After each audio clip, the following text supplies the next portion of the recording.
tous, c'est Léo Motorbike. Alors aujourd'hui on se retrouve pour une nouvelle vidéo. Alors une vidéo déjà un peu particulière et je sens que ça peut vous plaire. Et puis ne vous étonnez pas si j'ai tendance à parler un peu, à bégayer, etc. C'est que c'est une vidéo qui est vraiment faite à l'arrache, mais il s'est passé quelque chose d'un point de vue automobile. Je pouvais pas laisser passer ça, donc en tout cas j'espère que la vidéo va vous plaire. Et puis je vous dis à tout de suite pour la vidéo. Salut à tous, c'est Léo Motorbike. Oui, encore un sol, oui. Vous allez en avoir marre un de ces jours. Vous me dites souvent dans les commentaires, oui, il faudrait que tu nous testes des vraies bagnoles, parce que là ça va pas du tout. Les cacahuètes, on en a marre. Bon, ben alors, je me disais que ce serait une bonne idée de vous proposer ça.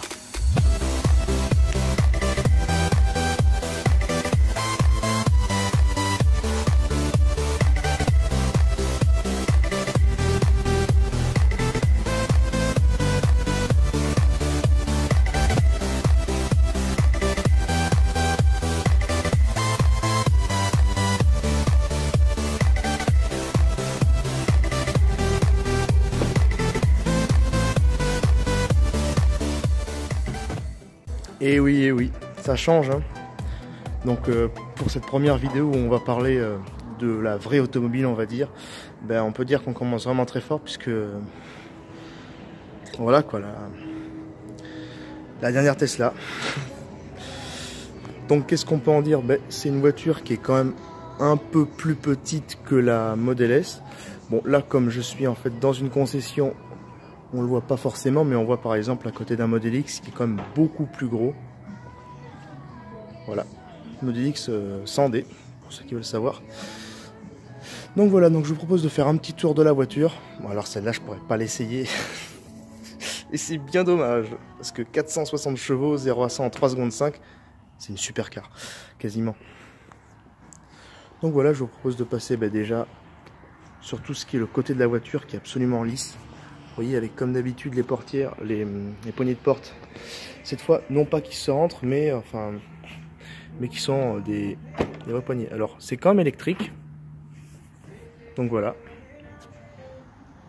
ce magnifique intérieur.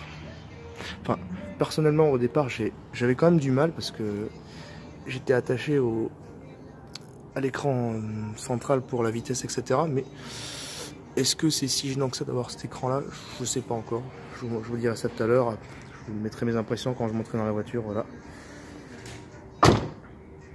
Donc voilà, on a déjà le toit panoramique en noir.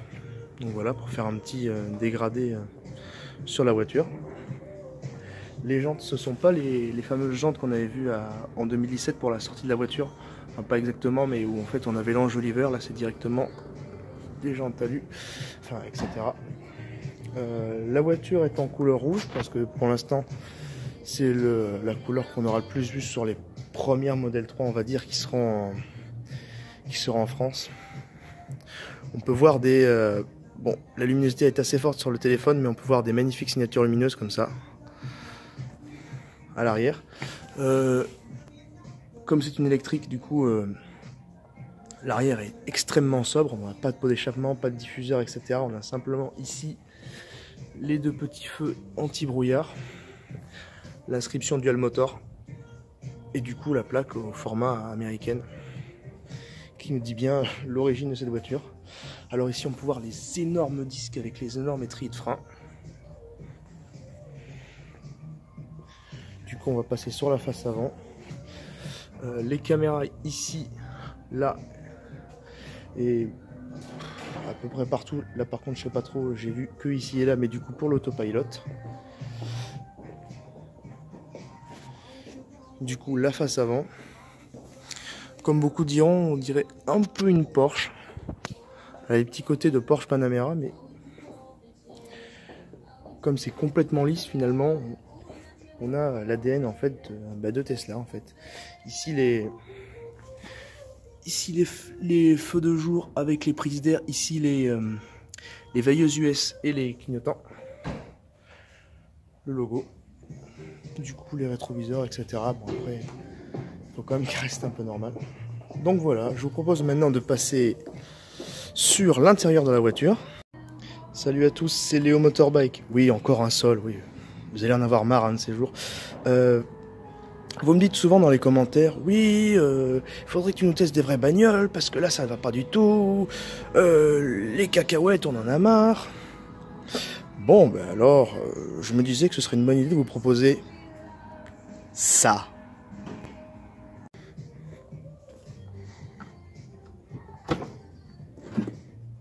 Hop, et voilà. Je vais reculer un peu le siège parce que je suis assez grand. Et il est super prêt. Ah, les sièges électriques qui prennent du temps. Donc voilà, on est à l'intérieur de la voiture. Et je trouve qu'on dirait... on retrouve quand même vitre automatique. On retrouve quand même un confort relativement égal à ce qu'on avait dans les Model S. On est pareil, on est... Je vais pas dire couché, mais on est dans une position relativement sportive. Le volant tombe tout de suite sous la main. C'est une position de conduite qui, je pense, invite plutôt à la conduite sportive. Même si c'est une électrique, donc on peut aussi avoir tendance à rouler très cool, très posé, etc. Alors, les gens critiquent les finitions, donc on va un peu voir.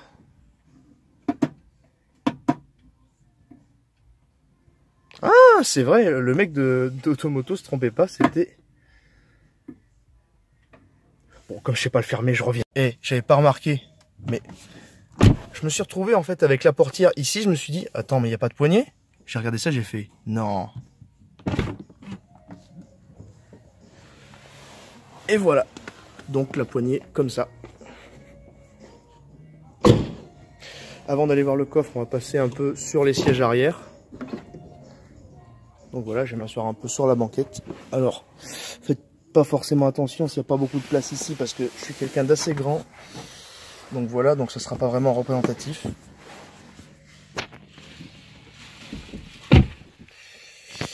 Il n'y a pas énormément de place, malheureusement vous pouvez pas voir.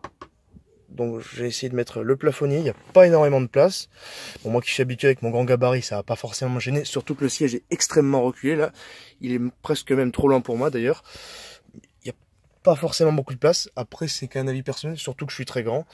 Donc voilà, par contre, gros point fort déjà, vous avez les aérateurs ici, enfin, comme dans toutes les berlines luxueuses, d'accord, mais c'est déjà bien de le mentionner. Les sorties USB, si je ne m'abuse, c'est ça, et surtout vous avez un plancher plat.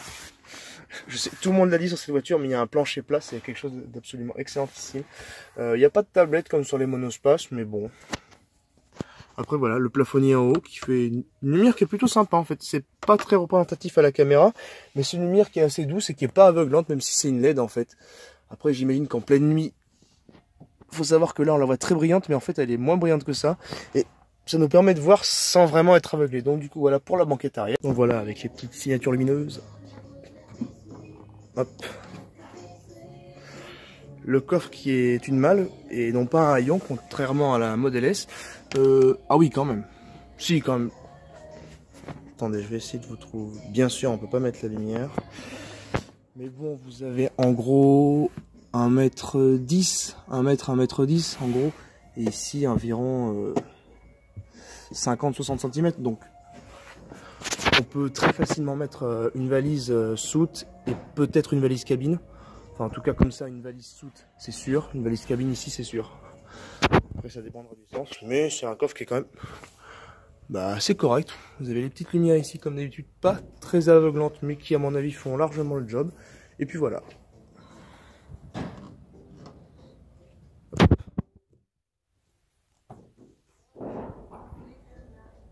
Putain, ça se ferme bien en plus.